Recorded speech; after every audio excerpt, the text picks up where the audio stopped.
Ya estamos con Henry Yandún de Constructores Positivos, con quien ya empezamos a hacer los análisis de final de año y vamos a ver qué ha pasado con la construcción, un sector bastante golpeado por la pandemia, que ha vivido ya una pequeña recuperación. ¿De qué niveles? Henry, buenos días.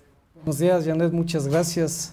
Deseándoles un tremendo éxito con este nuevo medio que estoy seguro que va a ser muy influyente en la sociedad. Muchas gracias. Bueno, la construcción, no por la pandemia, sino desde mucho antes ha venido un decrecimiento sostenido, lamentablemente, porque la construcción tiene dos rubros grandes, lo que es la vivienda o el de privado a privado y la obra pública. La obra pública más o menos es del 70% de la construcción y el sector privado es del 30%. Y obviamente los gobiernos han estado sin dinero y lo primero que cortan es la inversión pública y eso nos ha venido afectando. En la pandemia hubo una reducción drástica, efectivamente, pero estamos recuperándonos. Hay una cifra de las reservas que uno hace en esta época. Las reservas de este año han subido a un 25% con relación al año anterior, aunque estamos 10% aún debajo del año 2019. Analicemos un poco en cifras para tener digamos una proporción más gráfica, más real de lo que está sucediendo. Para el año 2018, si lo vemos por el lado de los créditos, se habían colocado 2.000 millones de dólares en créditos en el IES. ¿Cómo estamos ahora? No, los 2.000 millones era todo el sistema financiero. El sistema. 2.020 millones, sí. Luego bajamos a 1.713 antes de la pandemia, por eso es que la construcción iba decreciendo. Luego bajamos a 1.248 en la pandemia, pero este año ya estamos en 1.670. Son malas noticias, pero sí hay buenas noticias también, porque por los datos que tenemos de la banca, en el próximo año capaz que llegamos a 2.000 millones, que es equivalente al mejor año que hemos tenido en la historia del Ecuador. Y estos son créditos hipotecarios. Lo atractivo de esto es que la banca ha duplicado su participación, las cooperativas han sextuplicado su participación y las mutualistas han triplicado. No obstante, el gran perdedor es el BIES, porque el BIES solía colocar hasta 1.000 millones y ahora está en 500 millones. Este año va a terminar en 600. Pero hay buenas noticias porque hoy de mañana yo tuiteaba que al fin hay un gerente del BIES que entiende que el crédito hipotecario es lo más importante para la sociedad. Porque el BIES, por razones demagógicas, orientó muchos créditos al crédito quirografario. Y el crédito quirografario, investigando realmente, es un crédito del consumismo. Que la gente es para pagar regalos y teléfonos y esas cosas. Y eso no deja nada al país y deja deudas a las personas. En cambio, el crédito hipotecario genera empleo y cumple el sueño de los ecuatorianos, que es tener casa propia. Entonces, nosotros aspiramos que el próximo año ya se llegue a los 1.020 millones, que fue el récord que tuvo el Ecuador. Ahora, pero ¿cuál es el análisis que se hace? Digamos, si vemos en contexto la economía nacional, digamos, tenemos un pequeño crecimiento con el que vamos a cerrar este año, de acuerdo a las autoridades económicas. El próximo año dicen que podría venir un poquito mejor, pero pues tenemos la ley tributaria que se acaba de aprobar que podría golpear principalmente el empleo. Y del empleo que tenga la gente, el empleo pleno que tenga la gente, se puede reactivar el BIES y también se puede, digamos, cumplir con las estrictas reglas y normativas que tiene la banca privada para poder acceder a ese crédito que en este momento están disponiendo a través del producto hipotecario.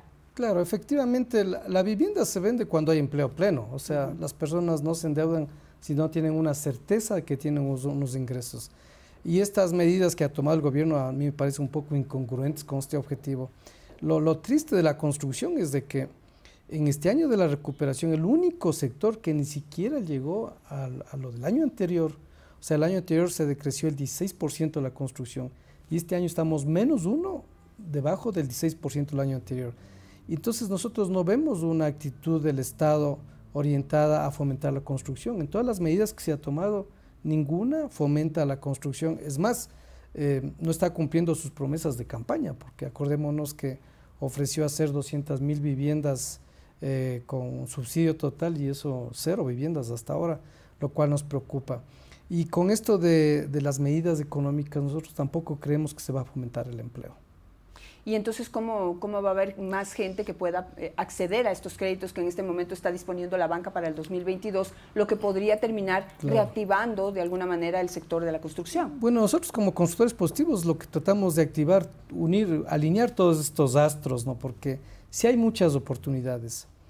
Para el 88% de los ecuatorianos, el principal objetivo de su vida es tener vivienda propia. Nosotros hicimos encuesta y creímos que iban a contestar que es la educación de los hijos o algo así. No, es tener vivienda propia. Para el 70% de los ecuatorianos, tener vivienda propia es sinónimo de seguridad. Y más ahora con la pandemia. Claro.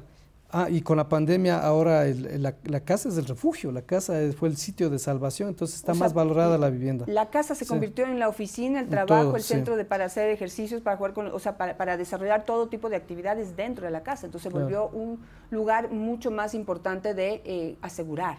Claro, entonces juntando eso más del déficit de vivienda, porque en el Ecuador existe un déficit de vivienda de 600.000 viviendas. En el Ecuador cada año hay 86.000 nuevos hogares y no construimos más de 40.000 viviendas al año. Es decir, juntado este aspiracional con la necesidad real, o sea, la construcción para nosotros es más bien una herramienta para el desarrollo, una tremenda oportunidad de las personas, porque todo el mundo quiere tener su vivienda. Entonces, ¿qué es lo que queremos alinear nosotros? Alinear todos los astros con un solo objetivo, de que la cuota de la casa propia sea parecida a la cuota del arriendo. Ese es el objetivo que debemos perseguir como país. Esto tiene que ver mucho la banca, el BIES, los municipios, el Ministerio de Vivienda y nosotros como constructores, que todos tenemos que esforzarnos para lograr eso. Ya hay un programa que lo implementó el gobierno anterior, que es un fideicomiso, donde es una tasa subsidiada por el Estado, donde la cuota de la casa propia es similar a la cuota del arriendo. Lamentablemente, el error que aquí se comete es que la población no conoce de este tremendo programa.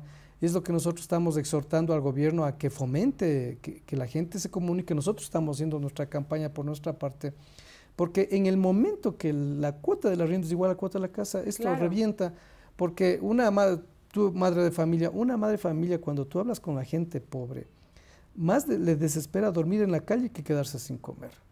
Y por eso es que aquí hay tanto hacinamiento en nuestro país. No hay muchas familias que viven en otros hogares, viviendo 2, 3 familias en el mismo hogar, y nosotros tenemos que luchar por este objetivo fundamental.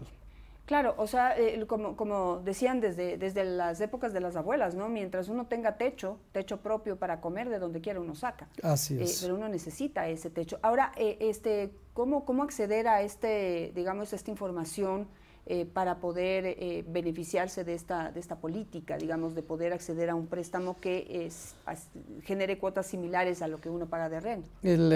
Existe, bueno, una página web del Midubi y también la página web de los constructores positivos, donde están ahí anclados los programas BIS y BIP. Son los programas que cuestan menos de $90.000. Y te voy a dar un ejemplo, ¿no? Con el fideicomiso, con este subsidio que da el Estado a la tasa, una vivienda de $70.000, la cuota es de $243. Es decir, ¿por cuántos años? Esto es 20 años. 20 sí. años. Y acordémonos que si una persona en nuestras ciudades quiere vivir en una pieza que no tiene ni baño ni nada, paga $100, $120. Correcto. Entonces, esta oportunidad existe ahorita en el país. También existe, por ejemplo, para una vivienda de $90.000, que es BIP ya, la cuota es de $558, pero son casas bien hechitas, que hay en Quito, hay bastantes, en todo el país hay estos proyectos. Y la ciudadanía tiene que ingresar a estas dos páginas web, del Constructores Positivos o del Midubi, para descubrir que esto tiene, y no tiene que hacer ningún trámite, esto no tiene que hacer un trámite con Midubi, con nadie, es un negocio de privado a privado, que él va y obtiene el crédito en el banco como cualquier otro crédito. El próximo año se espera una mayor reactivación del sector. Y ahora quisiera que me cuentes cuáles fueron los acuerdos a los que llegaron en el BIES en una reunión que tuvieron esta semana o lo anterior. Pero, ¿quién va a encargarse de reactivar el sector? Porque el sector público todavía está complicado. ¿Todo estará en manos del sector privado? No, el sector, me hace acuerdo lo del BIES, pero el sector público sí tiene una tremenda oportunidad. Yo creo que uno de los aciertos del gobierno del señor Lasso es haber asignado a Roberto Salas a cargo de desarrollar las alianzas público-privadas. Porque en el Ecuador las alianzas público-privadas han sido un fracaso total, prácticamente no hay ninguna alianza, cuando en otros países latinoamericanos hasta el 50% del sector público, de la obra pública, lo hace el sector privado.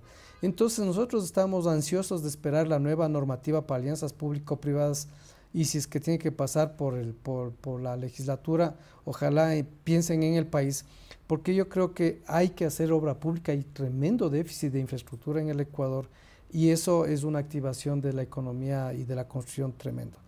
Janet, hay que entender que, por ejemplo, si tú haces $1000 de un mantenimiento de una carretera ahora y te descuidas de la carretera 3 años, te cuesta después $6000. Y si te descuidas 5 años después, te cuesta $18,000 ese arreglo. Y en el Ecuador no se ha hecho ningún mantenimiento en los últimos años por la situación del país. No tiene recursos el Estado, entonces tiene que fomentar las alianzas público-privadas, que es la oportunidad para la obra pública. Por ahí es la esperanza del sector público.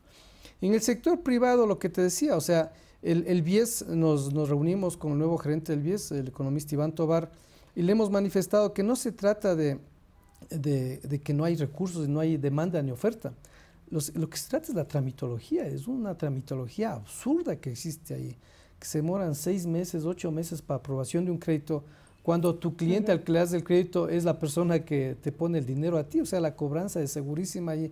Entonces, él nos ha prometido que ya se van a acelerar, estamos realmente con unos talleres para eliminar un montón de obstáculos que existen en estos procesos. También hemos dicho al BIES de que tiene como 1200 propiedades, las mejores propiedades de las ciudades que están abandonadas, que son terrenos baldíos, que están hasta invadidos, para que hagamos alianza público-privadas y ahí se construyan proyectos de vivienda para los mismos afiliados.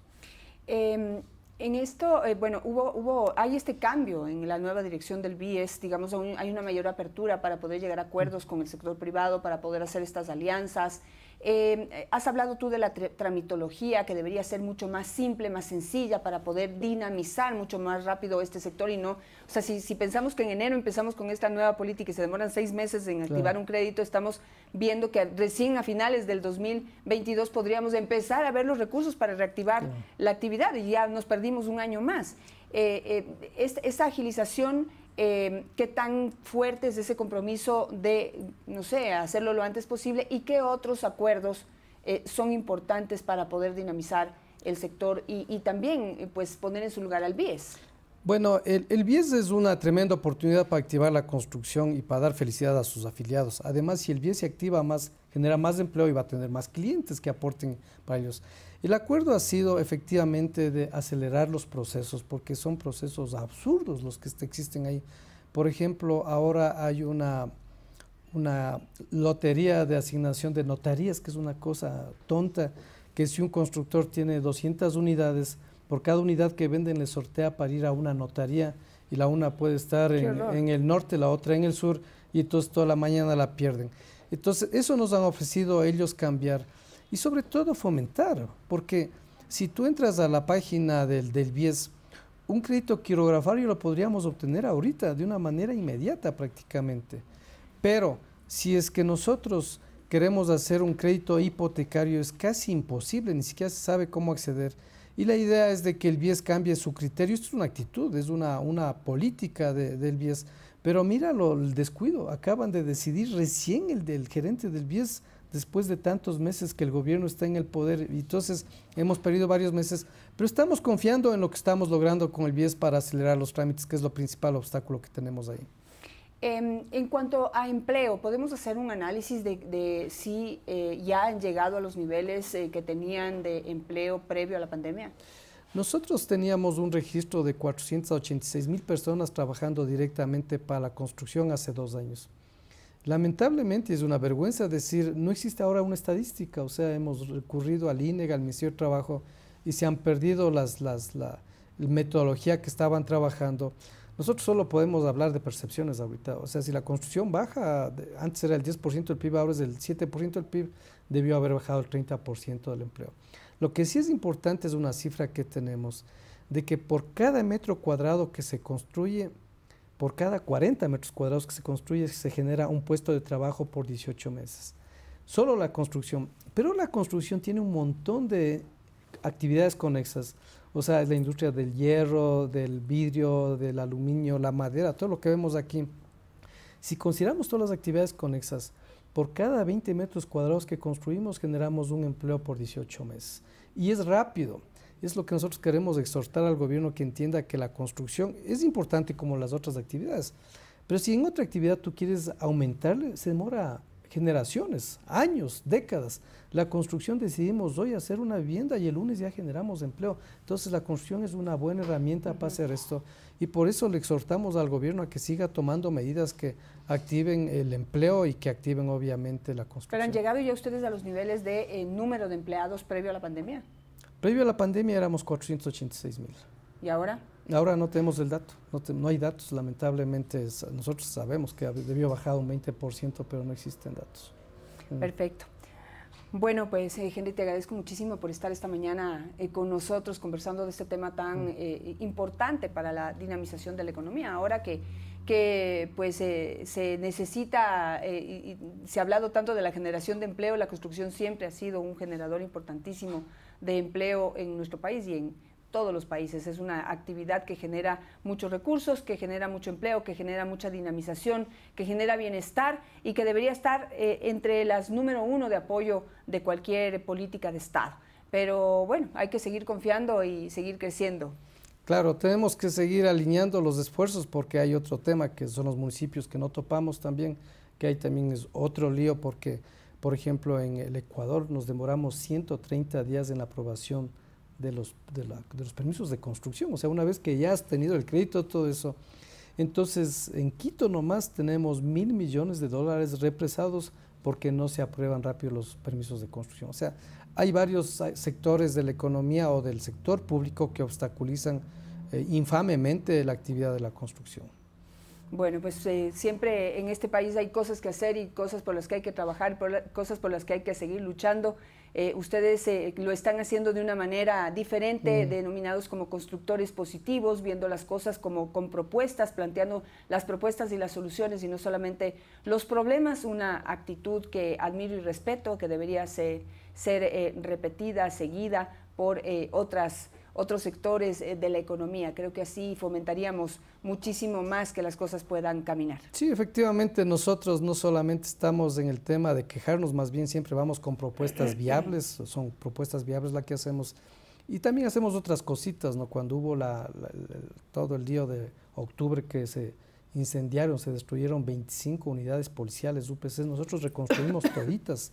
Y ahora estamos remodelando o reconstruyendo un parque por semana en los barrios de Quito. Uno por semana es nuestro objetivo de ayudarle al municipio, ayudarle a la ciudad realmente a que recuperemos nuestra autoestima, nuestra dignidad de los quiteños, teniendo por lo menos recuperando los parques que han estado abandonados. Henry, muchísimas gracias por estar esta mañana con nosotros, siempre invitado a este nuevo espacio para poder hablar de cosas positivas. Ojalá la próxima que nos veamos sea ya para entregar cifras positivas alrededor de la reactivación y la dinamización de la construcción en nuestro país. Muchas gracias. A ustedes también muchísimas gracias. Qué gusto terminar esta nueva semana con ustedes.